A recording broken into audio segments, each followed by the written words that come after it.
Hello students, welcome to this class. अभी हम करने जा रहे हैं शॉर्ट ट्रिक नंबर 342। ये जो ट्रिक है क्वाड्रेटिक इक्वेशन के ऊपर है। इंपॉर्टेंट क्वेश्चन है एंड ये जेईई मेंस के अंदर आया हुआ क्वेश्चन है। ऐसे क्वेश्चन को करना है, बेसिक से पड़ जाएगा लेंथी, इसीलिए लगाना ही नहीं बेसिक। क्या लगाओ? ट्रिक लगाओ। क्या बोलता है क्वेश्चन के अंदर? रेशो ना, जो रूट है, रूट की रेशो पी और क्यू है। क्या पी और क्यू? छोड़ो पी और क्यू, अपनी मर्जी से मान लो जो मन करे। मान लीजिए आपने इनको मान लिया 2 और 3 मान लिया, 2 और 3 मान लिया, तो रेशो 2:3 आ गया। आपने मान लिया 2:3, तो रेशो छोड़ो, रूट ही 2:3 मान लो, बात ही खत्म। रूट 2:3 मान लिया तो इक्वेशन आ गई x square minus sum of root plus product of root. Sir ऐसे कैसे अपनी मर्जी से मान लो? और दिक्कत क्या है मानने में? मैथ मान लो, लेट स्टार्ट यहाँ से होता है और खत्म भी यहीं पर हो जाता है। तो ये इक्वेशन आ गई, कंपैरिजन कर लिया, ए की वैल्यू आ गई 1, बी की वैल्यू आ गई -5 और सी की वैल्यू आ गई 6।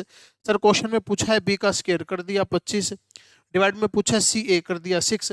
ये तो आ गया 25/6। ऑप्शन में तो पी क्यू दे रखा है, पी क्यू हमने तो मान रखा है 2 3, मान लो।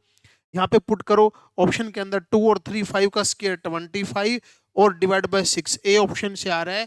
और बाकी सब में पुट करके देख लो, किसी से भी 25/6 आंसर नहीं आएगा, सिर्फ एक ही ऑप्शन से आएगा। यही सही आंसर आपका होगा। ये आपका जो मन करे वो मान लो, कोई दिक्कत नहीं है।